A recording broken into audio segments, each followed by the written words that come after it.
नमस्कार दोस्तों, आप सभी का वेलकम है एजुकेशन नॉलेज चैनल में। आज डिस्कस करने वाले हैं कॉन्सेप्ट ऑफ लर्निंग। अगर कॉन्सेप्ट ऑफ लर्निंग की बात कर रहे हैं, इसी के अंतर्गत आज डिस्कस करने वाले हैं फैक्टर्स एंड कंडीशंस। किसका? लर्निंग का।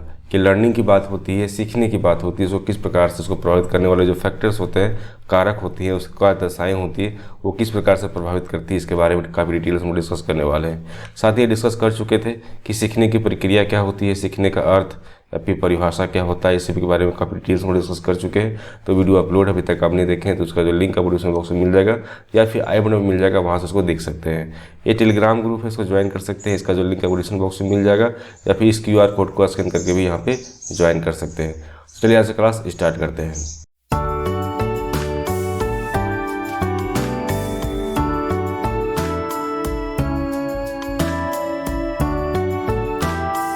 वीडियो को लाइक दीजिएगा और शेयर कीजिएगा अपने ग्रुप में। अभी तो सब्सक्राइब नहीं किए, सब्सक्राइब कर लीजिएगा।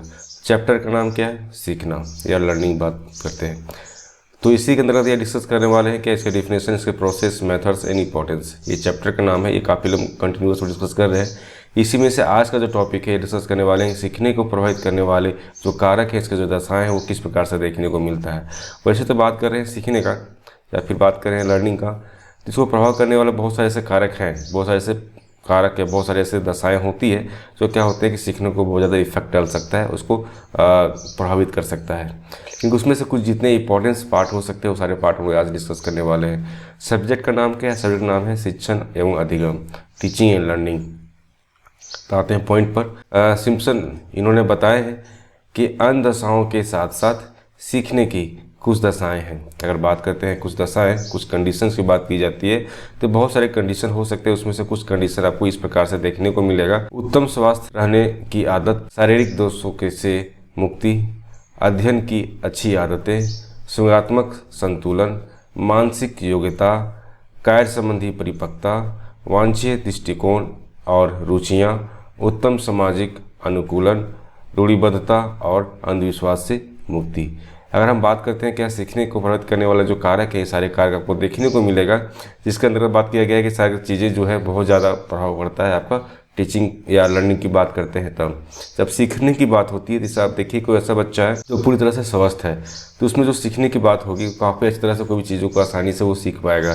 और किसी प्रकार का कोई दोष नहीं है शरीर में, तो उसमें किसी प्रकार के मन में किसी प्रकार का दोष नहीं होता है, जिस कारण से क्या होता है कि सीखने में पूरी तरह से वो हर एक चीज़ों को आसानी से सीख पाएगा।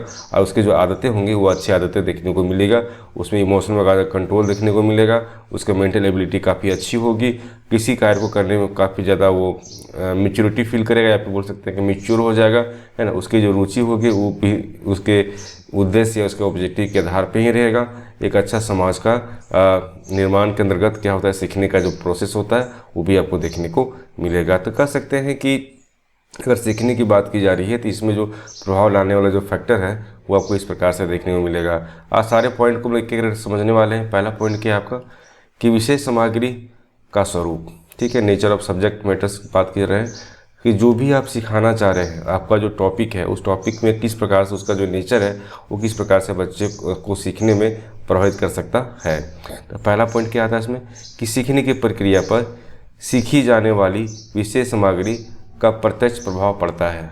बात ऐसी हो रही है कि जो भी चीज़ आप सीख रहे हैं, जो भी चीज़ आप सीखने की बात कर रहे हैं, तो उसमें जो भी टॉपिक को सीखने की बात हो रही है उसमें क्या होता है कि प्रत्यक्ष रूप से उसका प्रभाव देखने को मिलेगा। नेक्स्ट पॉइंट इसमें देते हैं कठिन और अर्थहीन सामग्री के अपेक्षा सरल और अर्थपूर्वक सामग्री अधिक शीघ्रता और सरलता से सीख ली जाती है। तो यहाँ पे दूसरी बात हो रही है क्या कि ठीक है, जो भी चीज़ अब सीखने की बात हो रही है, अगर मान ली कि वो ऐसा टॉपिक है जो क्या है कि अर्थहीन है, उसको मतलब निकल के नहीं आता है ना, और उसको काफ़ी ज़्यादा जटिलता है, उसको समझने में काफ़ी ज़्यादा कठिन आपको देखने को मिल रहा है। लेकिन वही चीज़ अगर सीखने के अंतर्गत आप ये देखते हैं कि अर्थपूर्ण सामग्री आप यूज कर रहे हैं, मतलब कि जो भी चीज़ें आप वहाँ पर इस्तेमाल कर रहे हैं सिखाने के दौरान, वो सब चीज़ अगर सही तरीके से इस्तेमाल करें और सरलता से क्या होगा, सारी चीज़ों को वो सीख पाएगा। तो इस प्रकार से हम कह सकते हैं कि अनियोजित सामग्री की तुलना में सरल से कठिन की और या फ्रॉम सिंपल टू डिफ़िकल्ट के सिद्धांत पर नियोजित सामग्री सीखने की प्रक्रिया को सरल प्रदान करता है। ठीक है, तो यहाँ बात हो रही है क्या कि हम जिस प्रकार से कोई चीज़ को सिखाना चाह रहे हैं तो सिखाने का जो प्रोसेस है वो प्रोसेस आपको सही तरीके से होना चाहिए।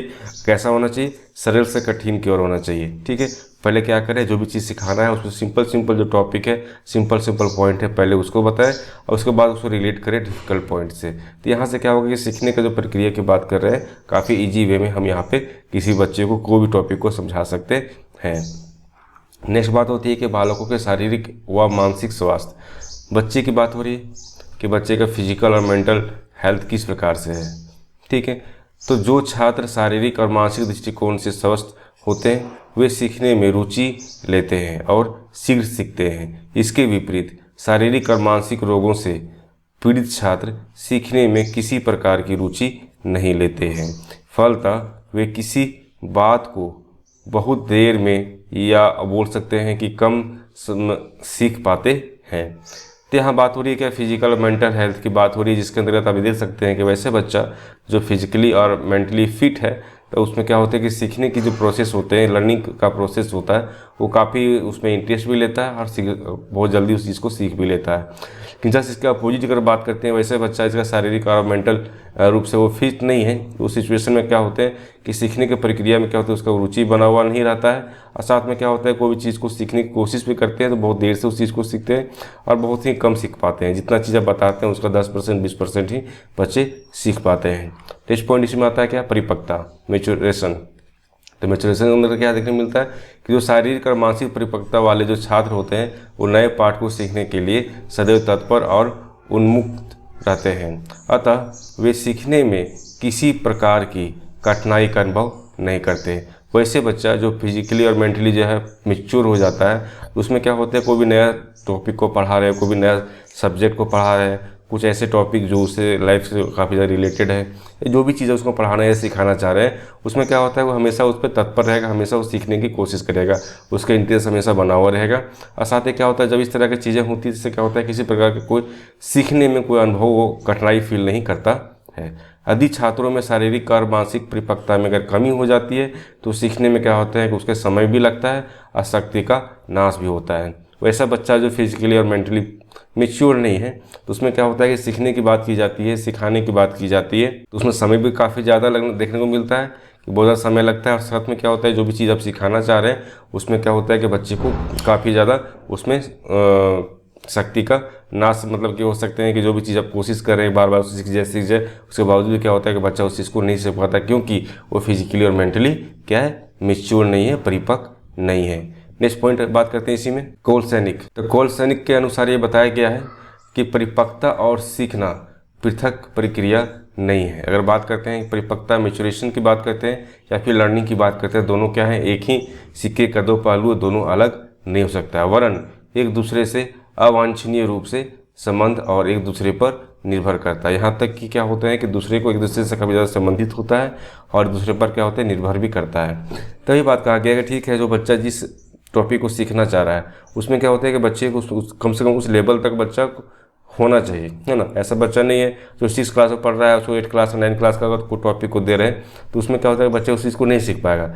लेकिन जो बच्चा 6 क्लास में पढ़ता है, 6 क्लास के जितने भी पेपर हैं, जितने भी टॉपिक है, जैसे मैथ की बात करो आप, इंग्लिश की बात करो, हिंदी की बात करो, अगर उस चीज़ को उस सारे चीज़ों को सीख नहीं पाता है, दैट मीन्स कह सकते हैं कि उसका जो मैच्योरिटी लेवल है वो बहुत ज़्यादा कम है। इस कारण से क्या होता है कि उसको सीखने में दिक्कत होती है। लेकिन मैच्योरिटी और बात कर रहे हैं यहाँ परिपक्वता और सीखने की बात करते हैं तो दोनों क्या होते हैं, एक ही प्रक्रिया होती है ना, एक पृथक प्रक्रिया होती है, दोनों क्या होते हैं साथ में चलते हैं। तो जिस प्रकार से बच्चा सीखेगा उसी प्रकार से उसके अंदर मैच्योरिटी, उसके अंदर परिपक्वता भी देखने को मिलेगा। तो ये काफ़ी ज़्यादा इंपॉर्टेंस हो जाता है। नेक्स्ट पॉइंट है पॉइंट नंबर 4, सीखने का समय व थकान। ठीक है, जब बच्चे कोई चीज़ को सीखता है उसमें कितना समय लगता है और उसमें थकान किस प्रकार से फील करता है, इसको समझने वाले हैं। तो सीखने का समय सीखने की प्रक्रिया को प्रभावित करता है। ठीक है, आप सीखने के समय मतलब क्या है कि बच्चा किस समय क्या सीख रहा है। ठीक है, कंटिन्यूअस किसी चीज़ को आप सिखाते चले जा रहे हैं, इससे क्या होता है कि बच्चे बहुत ज़्यादा थकान फील करने लगते हैं। तो वही बात कहा गया है कि सीखने का जो समय होता है वो सीखने की प्रक्रिया को प्रभावित करता है। उदाहरण के लिए क्या कि जब छात्र विद्यालय आते हैं तब उनमें फुर्ती होती है, अतः उनको सीखने में सुगमता होती है। जैसे जैसे शिक्षण के घंटे बीतते चले जाते हैं वैसे वैसे क्या होते हैं कि उसमें फुर्ती में थोड़ा सा क्या होती है कमियां देखने को मिलती है और वे क्या होते हैं थकान का अनुभव करने लगते हैं। और परिणामस्वरूप ये देखने मिलता है कि उनकी सीखने की प्रक्रिया जो है थोड़ा मंद या धीमी हो गई है। तो जिस प्रकार से बच्चे कंटिन्यूअस कोई चीज़ को सीखते चले जा रहे हैं, लगातार आप 1 घंटा 2 घंटे से कोई चीज़ को सिखा रहे हैं, इससे क्या होता है कि बच्चे में क्या होते हैं, थकान जो है अनुभव करने लगते हैं और समय भी क्या होते हैं, ज़्यादा देखने को आपको मिलता है। नेक्स्ट बात करते हैं क्या, सीखने की इच्छा, है ना। कोई बच्चे को सीखने की इच्छा की बात कर रहे हैं कि बच्चे कोई चीज़ को अगर इच्छा कर लेता है कि नहीं इस सारी चीज़ को सीखना है तो बच्चे आसानी से सीख सकता है।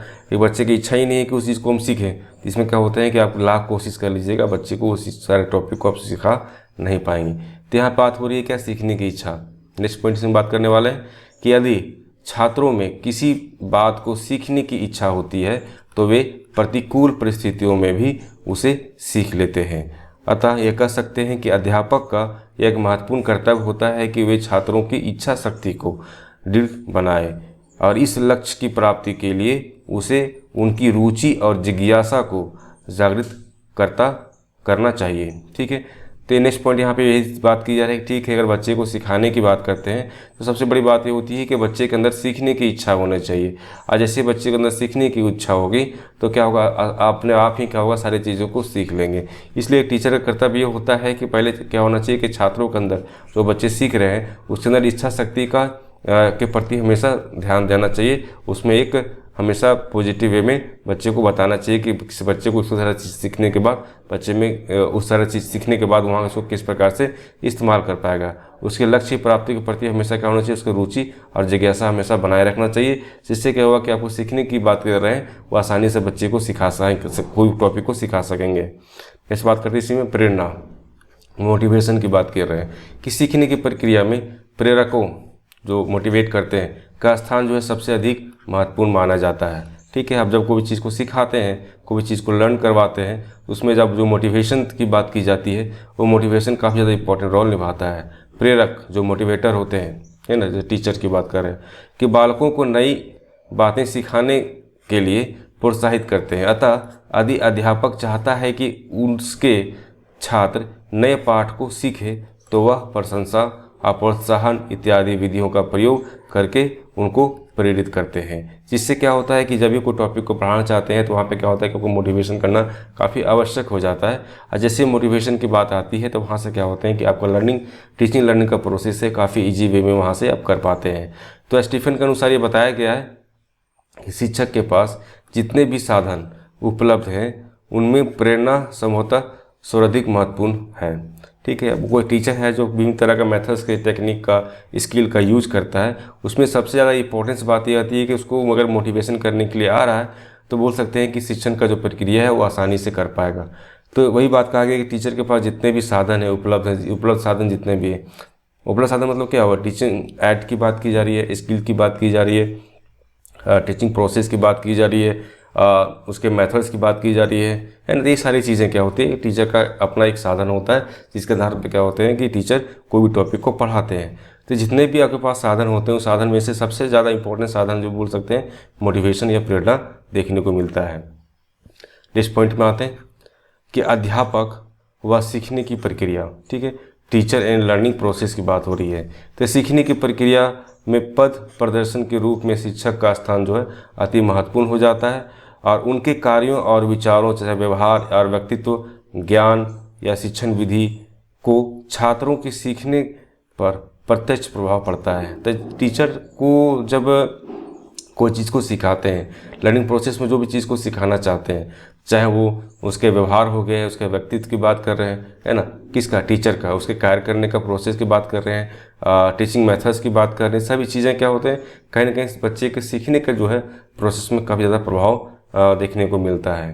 तो इन बातों में टीचर का स्तर जितना ऊंचा होता है सीखने की प्रक्रिया उतने ही तीव्र और सरल होती है। ठीक है, तो ये सभी चीज़ें क्या होते हैं कि जो बात कर रहे हैं लेवल ऑफ टीचर की बात कर रहे हैं, तो टीचर का जो लेवल है जितना ऊंचा होगा उतने क्या होगा सीखने की प्रक्रिया जो है उतनी अच्छी तरह से हो पाएगा, उतनी सरलता से आपको देखने को मिलेगा।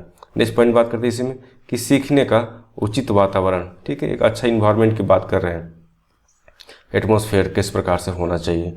इसमें पॉइंट दिया हुआ है कि सीखने की क्रिया पर न केवल कक्षा के अंदर वरन बाहर के वातावरण का भी प्रभाव पड़ता है। अगर हम बात करें सीखने का, हम बात कर रहे हैं लर्निंग का, तो इसका जो प्रक्रिया होता है, इसका प्रोसेस होता है, उसमें सिर्फ कक्षा के अंदर का जो इन्वायरमेंट है वो नहीं इफेक्ट करता है, जबकि कक्षा के बाहर का जो इन्वायरमेंट है वो भी क्या करते हैं, सीखने के प्रोसेस को इफेक्ट करते हैं। तो कक्षा के बाहर का वातावरण शांत होना चाहिए। निरंतर शोरगुल से छात्रों का ध्यान जो है सीखने की क्रिया से हट जाता है। तो मतलब ये है कि आपका जो क्लासरूम है, क्लासरूम का बाहर का जो इन्वायरमेंट भी अच्छा होना चाहिए और क्लासरूम के अंदर का जो इन्वायरमेंट है वो भी अच्छा होना चाहिए। इस पॉइंट इसमें बताया गया है कि यदि कक्षा के अंदर छात्रों को बैठने के लिए पर्याप्त स्थान नहीं है और यदि उसमें वायु और प्रकाश की कमी है तो छात्र थोड़ी ही देर में थकने का अनुभव करने लगते हैं। मतलब ये है कि मान लीजिए कि बच्चे क्लास में बैठे हुए हैं और क्लास में सारा फैसिलिटी नहीं है, पंखा नहीं है, बैठने के लिए टेबल नहीं है, बेंच नहीं है, ठीक है, लाइट नहीं है, तो ये सारी चीज़ें क्या होती है कि बहुत ज़्यादा इंपॉर्टेंट हो जाता है। अगर आपका इन्वायरमेंट, स्कूल के इन्वायरमेंट अच्छा है, जितने फैसिलिटी होनी चाहिए सारे फैसिलिटी है, तो उससे क्या होता है कि आपका टीचिंग लर्निंग प्रोसेस हो जो काफ़ी ईजी वे में आप वहाँ पे कर पाएंगे। नेक्स्ट पॉइंट इसी में आता है। इस प्रकार से ये देखते हैं कि उनकी सीखने में रुचि समाप्त हो जाती है। जब सारी चीज़ें होने लगती है क्या होती है कि सीखने की जो रुचि समाप्त हो जाती है और कक्षा का मनोवैज्ञानिक वातावरण भी सीखने की प्रक्रिया को प्रभावित करता है। यदि छात्र में एक दूसरे के प्रति सहयोग और सहानुभूति का भावना होता है तो सीखने की प्रक्रिया को आगे बढ़ाने में सहयोग मिलता है। तो ये सारी चीज़ें क्या होती है कि आपको एक अच्छा इन्वायरमेंट की यहाँ पे बात की जा रही है। इस पॉइंट में आते हैं कि सीखने की विधि, लर्निंग मेथड्स की हम बात कर रहे हैं कि सीखने का विधि का संबंध छात्र और विषय दोनों से है। अगर से बात कर रहे हैं लर्निंग मेथड्स का, तो क्या होते हैं कि इसका जो रिलेशन होता है वो स्टूडेंट की बात करें या फिर जो भी टॉपिक है, जो भी सब्जेक्ट है, उससे काफ़ी ज़्यादा दोनों का संबंध काफ़ी घनिष्ठ देखने को मिलता है। यह विधि जितनी ही अधिक रुचिकर और उपयुक्त होती है, सीखना उतना ही अधिक सरल होता है। मतलब जिस प्रकार के मेथड्स का आप यूज़ कर रहे हैं और मेथड अगर सटीक बैठ रहा है उस टॉपिक के अंतर्गत, तो आप आसानी से क्या होंगे कि वहाँ पर सीखने का जो प्रोसेस है काफ़ी इजी वे में वहाँ पे कर पाएंगे। सीखने का प्रोसेस मतलब क्या, सीखने और सिखाने का प्रोसेस, ठीक है। इसलिए प्रारंभिक कक्षाओं में जैसे खेल की बात कर रहे हैं, करके सीखने की बात कर रहे हैं, इस तरह का जो मेथड्स होते हैं, और उच्च कक्षाओं की बात करते हैं तो वहाँ पर क्या होता है, पूर्ण, सामूहिक और सहसंबंध विधियों का जब प्रयोग करते हैं, इससे क्या होता है, टीचिंग लर्निंग प्रोसेस का आपका ईजी हो जाता है। संपूर्ण परिस्थिति, ठीक है, टोटल सिचुएशन किस प्रकार से है, तो इसमें पॉइंट क्या आता है कि बालक के सीखने को प्रभावित करने वाले जो तत्व हैं उन पर पृथक रूप से के बजाय सामूहिक रूप से प्रभाव डालते हैं। अतः बोल सकते हैं कि सीखने की संपूर्ण परिस्थिति का विद्यालय में होना आवश्यक है। विद्यालय की संपूर्ण परिस्थिति पर का बालक के बाह्य और तथा समाज के सामान्य जीवन से घनिष्ठ संबंध होना चाहिए, ठीक है। अब बालक के सीखने की बात करें तो सीखने को प्रभावित करने वाले जो विभिन्न तरह के तत्व हो सकते हैं, जो क्या होते हैं सामाजिक रूप से आपको देखने को मिलेगा, लेकिन यहाँ पे सीखने के संपूर्ण परिस्थिति की बात की जा रही है, जिसमें कई विद्यालय भी एक अहम भूमिका निभाता है। और विद्यालय का जो संपूर्ण परिस्थिति इस प्रकार से होना चाहिए, सिचुएशन इस प्रकार से बना होना चाहिए, चाहे वो बाहर हो, चाहे वो समाज के लाइफ के जो घनिष्ठ संबंध है वो सारे देखने को मिलता है, तो वहाँ पर भी उसका जो सिचुएशन, वहाँ का जो परिस्थिति वो समान रूप से रहे, तो इससे क्या होगा कि आपका सीखने का जो प्रक्रिया है वो समान रूप से देखने को मिलेगा। तो रायबर्न के अनुसार ये बताया गया है कि उन संपूर्ण परिस्थिति का जिसमें बालक अपने को विद्यालय में पाता है, जीवन में जितना ही अधिक संबंध होता है उतना ही अधिक सफल और अस्थायी उसका सीखना होता है, ठीक है। तब बात की जा रही है क्या, विद्यालय। तो विद्यालय में बालक जितना देर तक रहता है और वहाँ पे जीवन में जितना ज़्यादा बोल सकते हैं कि उसके सीखने के प्रोसेस में जितना ज़्यादा वो इन्वॉल्व होता है, तो कह सकते हैं कि उसका लाइफ जो है उतना सफल हो पाता है। और उसी प्रकार से क्या होता है, जो भी चीज़ वो सीखा रहता है वो लंबे समय तक अस्थायी बना हुआ रहता है। तो आज इतना ही। वीडियो को लाइक कीजिएगा और शेयर कीजिएगा अपने ग्रुप में। अब तो सब्सक्राइब नहीं किए सब्सक्राइब कर लीजिएगा।